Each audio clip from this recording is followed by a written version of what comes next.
Hello tout le monde. Alors aujourd'hui, j'aimerais vous parler du lait maternel.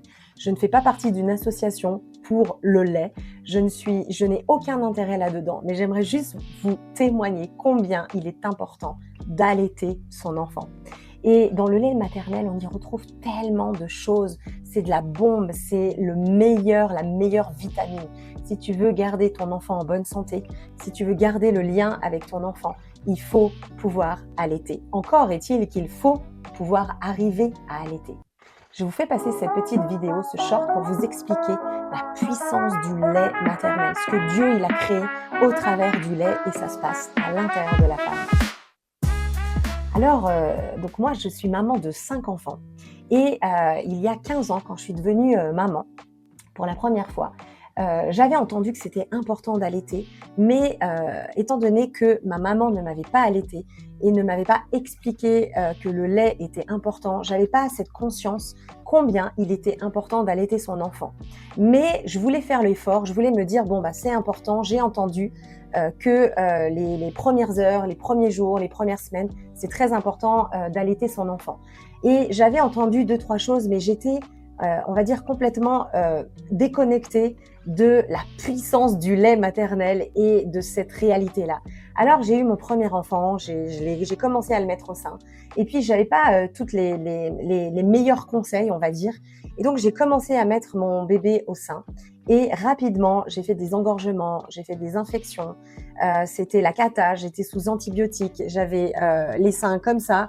Enfin bref, j'étais en souffrance et puis j'avais, je sais pas, je crois que je devais avoir 40 de fièvre. Et puis à ce moment-là, j'ai dû consulter en urgence et j'avais comme 2 sages-femmes de chaque côté qui essayaient d'enlever l'infection. Et je pleurais, ça a été comme un traumatisme. Et je crois que j'ai dû faire 2 semaines, j'ai dû faire 2 semaines pour le premier. Ensuite, je suis rapidement passée au biberon. Et sachant que mon premier bébé, en fait, il était né 3 semaines et demie avant. Et il avait été sorti à la ventouse, au forceps. Ça avait duré comme 23 heures l'accouchement. Et du coup, il n'avait pas toute la force nécessaire même pour pouvoir allaiter. J'ai entendu tellement toutes sortes de bêtises et de mensonges en me disant que c'était la forme du menton, en me disant que c'était un problème dans son palais. Enfin bref. Après, on m'a dit que mes seins, ça allait pas. Enfin bref, j'ai tellement entendu de mensonges, de bêtises. Et donc, à cause de ça, comme quoi c'est très important comment on est enseigné, comment on est coaché et comment on est entouré, surtout comment on est entouré.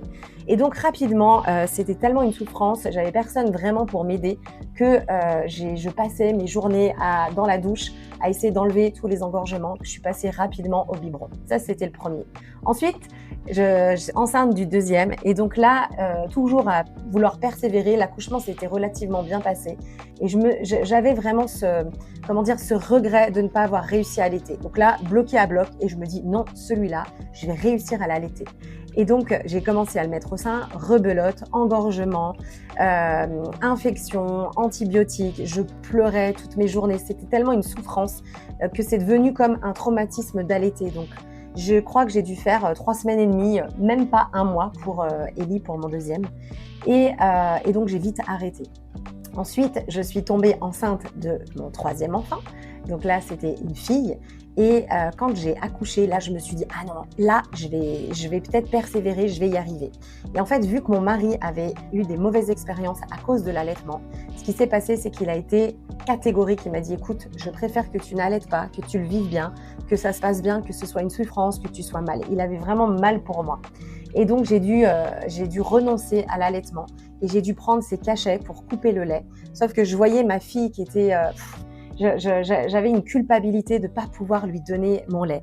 Et au bout d'une semaine, ma fille est tombée gravement malade et elle a eu une fièvre inexpliquée. Donc on est resté très longtemps à l'hôpital jusqu'à ce que la fièvre baisse. Ils ne savaient pas comment se positionner, ils ne savaient pas si ma fille allait vivre ou mourir.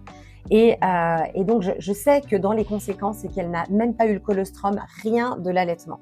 Et donc, ça a été tellement une souffrance pour moi que, vous savez quoi, au bout de 3 mois, j'ai essayé de la remettre au sein pour essayer de l'allaiter parce que ça me manquait en fait. Pourquoi? Parce qu'une femme, elle est née, elle a été créée pour allaiter, elle a été créée pour transmettre, pour donner la vie. Et quand on allaite, c'est plus que de la nourriture. Il y a un lien qui se crée, il y a quelque chose de tellement profond et puissant qui se crée entre la maman et l'enfant. C'est là où l'enfant reçoit tout. Donc, l'allaitement, les premières heures du bébé, c'est très, très, très important. Ensuite, je suis tombée enceinte du 4e. Et là, je me suis dit, alors là, non. Là, je vais persévérer. J'ai dit à mon mari, cette fois, je vais y arriver. Vous savez, pendant toutes ces épreuves, je priais, je cherchais, je me disais, mais c'est quoi le problème? Qu'est-ce que j'ai? Est-ce que c'est moi le problème? Est-ce qu'il y a une malédiction? Est-ce qu'il y a quelque chose qui ne va pas derrière ça? Et donc, j'ai cherché.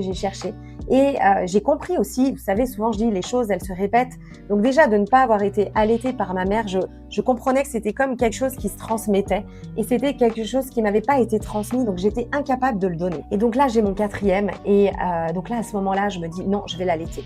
Et là, rebelote, je me retrouve à l'hôpital et je galère et j'arrive pas. Et j'ai, vous savez, les petits mamelons en silicone. Et puis après, on me met une sonde et j'essaie de mettre mon bébé. Bref, je passe des heures et des heures en pleurs, à prier, à persévérer dans cette chambre d'hôpital pour allaiter mon enfant.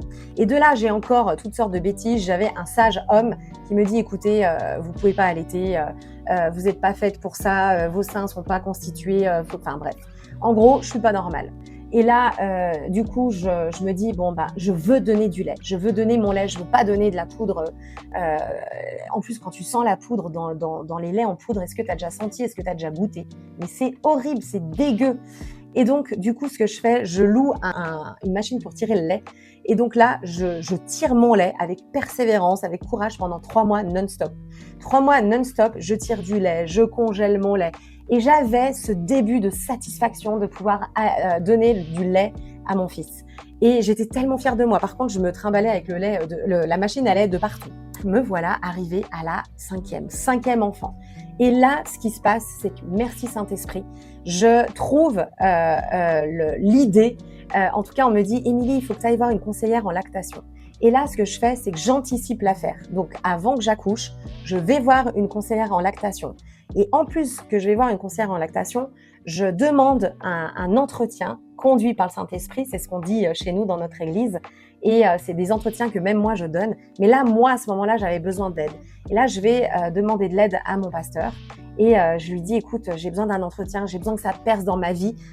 Surtout au niveau de l'allaitement, je veux allaiter. Et donc là, on fait un entretien.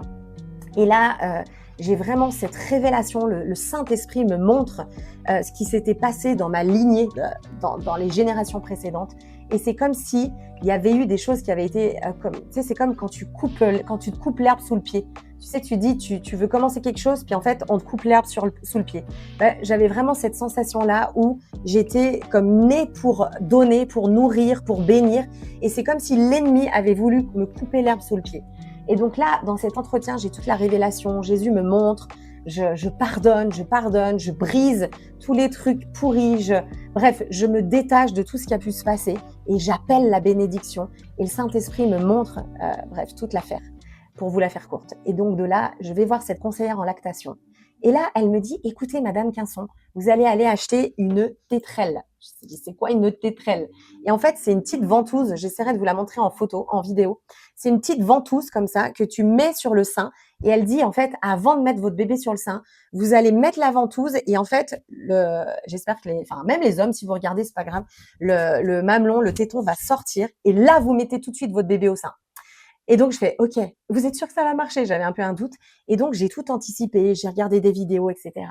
Et quand mon bébé est arrivé, ma Lily Rose Déborah, elle est arrivée, j'avais la tétrelle. Donc là, j'avais les sages-femmes qui venaient à l'hôpital pour me dire, vous voulez qu'on vous mette votre fille au sein? Et j'étais tellement courageuse, à force d'entendre des diagnostics, des paroles de malédiction, j'ai dit, non, je sais faire. Et là, j'ai fait sortir la sage-femme, j'ai dit, laissez-moi faire. J'ai pris mon bébé, j'ai prié, j'ai dit maintenant Saint-Esprit, c'est toi qui es en train de faire allaiter ma fille, tu es en train de m'aider. Et donc je priais en langue, je disais ta bouche s'ouvre, tu sais téter avec Jésus, tu sais le faire ma fille. Et donc j'ai mis cette ventouse, j'ai mis mon bébé. Une fois, j'ai persévéré. Vous savez, il faut persévérer. 2 fois, n'arrivait pas. Troisième fois, je sais plus, au bout de la quatrième fois, peut-être cinquième fois. Et là, alléluia, j'ai eu la satisfaction de pouvoir allaiter ma fille. Je sentais la sensation, pour les mamans qui savent ce que c'est, cette sensation où il y a le lait qui descend et ton bébé prend le lait et sort ce lait.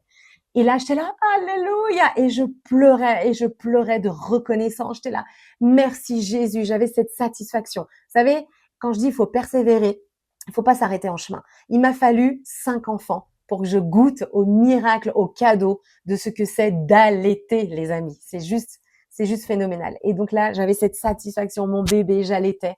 Mon mari était tellement heureux. Ma mère était tellement heureuse, même de voir sa fille pouvoir allaiter sa petite fille. Elle qui n'avait pas pu. J'étais témoin aussi du réconfort, de la réconciliation, de la satisfaction que ma mère avait. Et puis, j'avais cette joie, ce bonheur de pouvoir témoigner à toutes mes sœurs, à toutes mes amies. Et c'était comme une victoire face à ce que l'ennemi avait posé sur ma vie, en fait.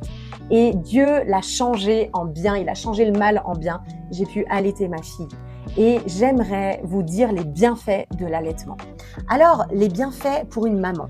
Les bienfaits pour une maman, pour le bébé, on va dire, les bienfaits pour le bébé, c'est une nutrition qui est parfaite. Elle contient exactement les nutriments, les protéines, les graisses, les vitamines, les minéraux, et elle est adaptée aux besoins du nourrisson. Elle s'adapte aussi à chaque étape de la croissance. Le colostrum au début, puis le lait qui mature. Ensuite, le lait, il renforce l'immunité pour le bébé. Il est riche en anticorps. Il protège contre les infections respiratoires, digestives et ORL. Il diminue les risques d'allergies, d'asthme et d'eczéma.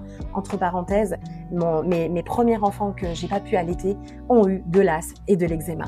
Le développement ensuite au niveau cognitif, il favorise ce développement cérébral et cognitif. Il réduit le risque d'obésité et de diabète plus tard. Ensuite, le lien affectif. L'allaitement, il renforce le contact du peau à peau et la sécurité affective. Il apporte de la chaleur, du réconfort et une stabilité émotionnelle. Oh là là là là, ça c'est pour le bébé. Ensuite, pour la maman, pour la santé physique, très important les filles. Il aide l'utérus à reprendre sa taille normale plus vite après l'accouchement et je vous en témoigne. Je sentais littéralement des contractions, ça faisait un peu mal, mais je savais que mon utérus était en train de se remettre à chaque montée de lait, à chaque tétée. Et ensuite, il réduit les risques de certains cancers de sein, des ovaires et d'ostéoporose. Il favorise à la perte de poids après la grossesse, je vous le confirme. La santé émotionnelle, l'ocytocine sécrétée favorise la détente et diminue le stress, je vous le confirme. Il renforce le lien entre la mère et l'enfant, je vous le confirme. Je n'ai pas du tout le même lien affectif avec ma première fille que ma dernière fille. Et pareil avec mes fils. Et avec celles que j'ai allaitées, malheureusement, je leur ai demandé pardon et ça a été vraiment beaucoup de regrets et de culpabilité pour moi. Puis aussi de ne pas pouvoir avoir pu transmettre ce lien-là auprès de mes premiers enfants. La dimension biblique et spirituelle, très importante. Dans la Bible, le lait symbolise la vie, il symbolise la tendresse et la nourriture spirituelle. Comme une mère nourrit son enfant, Dieu se présente comme celui qui nourrit son peuple. Ésaïe 66, 11 à 12. L'allaitement rappelle la dépendance totale du croyant envers Dieu, source de vie et de protection. En résumé, si je peux vous faire un petit résumé, le lait maternel est un cadeau de Dieu, à la fois nourriture, remède et lien d'amour. Il contribue à la santé physique, émotionnelle et spirituelle de l'enfant et de la mère. Je vous bénis et puis j'espère que ça a pu vous encourager. Vous pouvez vous abonner, vous pouvez liker. J'aimerais juste terminer par cette phrase, choisis la vie.